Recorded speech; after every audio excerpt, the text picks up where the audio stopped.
안녕하십니까. 이동환 TV입니다.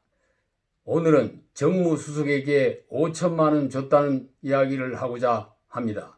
구독 꼭 눌러주시기 바랍니다. 정치 권력과 관련된 대형 비리 사건을 게이트라고 합니다. 1972년 미국의 워터게이트 사건에 유래된 말입니다. 당시 미국 대통령 니선이 재선을 위해 비밀 공작반을 워싱턴의 워터게이트 빌딩에 있는 민주당 전국위원회 본부에 투입해 도청 장치를 설치하려다가 발각되어 체포됐습니다. 이로 인해 닉슨은 하야했습니다. 게이트는 이 건물의 이름에서 나온 말입니다. 그 후 대형 권력형 비리 게이트가 많이 터졌습니다. 국내에서 일어난 대표적인 게이트가 1991년 수수비리 사건입니다. 서울시가 강남구 수서 대치지역 공공용지 33,500평에 아파트를 건립하겠다는 26개 주택조합에 아파트 건축 허가를 내주면서 촉발된 사건입니다. 당시 이곳은 개발이 불가능한 개발 제한국이었습니다. 그러나 서울시가 기자회견을 통해 전격적인 주택 건축 허가 발표를 했던 것입니다. 세계일보가 특종으로 서울시의 허가 발표의 배후를 캐기 시작했습니다. 건설부가 그 공급권을 서울시에 넘긴 경위와 서울시가 특별 공급 불가 방침을 바꾼 과정의 의혹이 드러났습니다.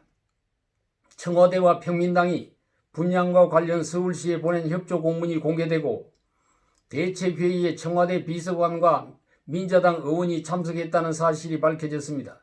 노태우 대통령은 감사원의 특별감사를 통해 외압 사실을 숨기려고 했으나 여론은 진정되지 않고 들끓었습니다.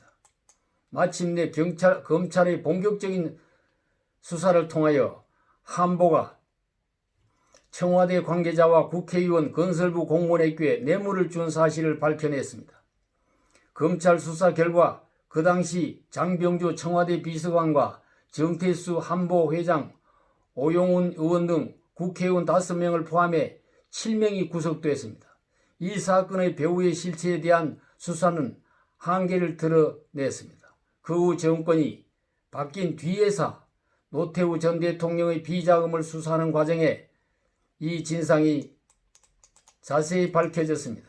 한보가 수서지구 택지 특별 분양을 받기 위해 4차례에 걸쳐 150만 원의 비자금을 노태우에게 전했으며 이에 대한 대가로 서울시에 압력을 가해 한보가 관여한 특정 조합에 분양하도록 했다는 사실이 밝혀졌습니다.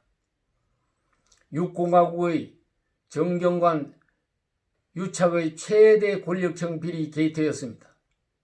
최근 세간에는 문재인 정권 최대 권력형 비리 게이트며 나임 옵티미스 사태로 시끄럽습니다.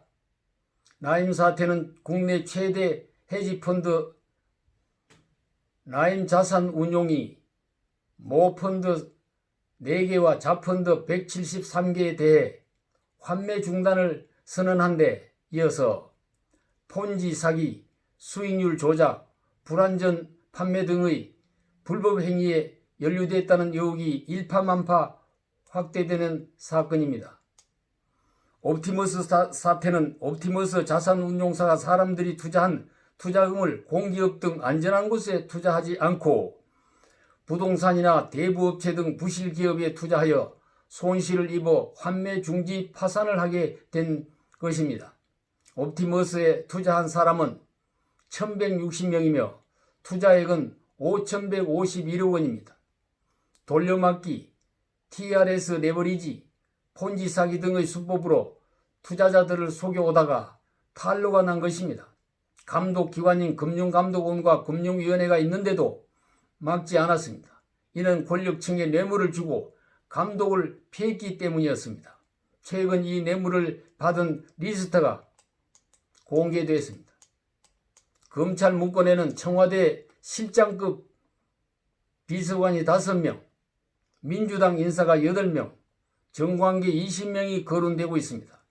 최근 라임 자산운용사 실소유주 김봉현 대표가 법정에서 당시 청와대 강기정 정무수석에게 현금 5천만 원을 전달했다고 폭로했습니다.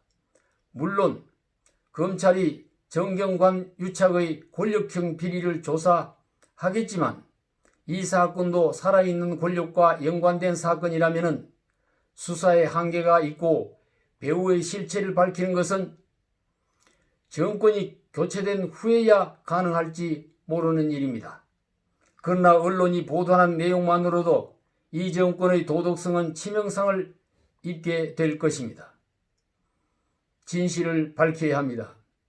사실을 확실히 공개하여서 국민들에게 알려야 합니다. 그리고 부정부패를 뿌리 뽑는 일에 검찰은 바른 길을 가야 할 것입니다. 감사합니다.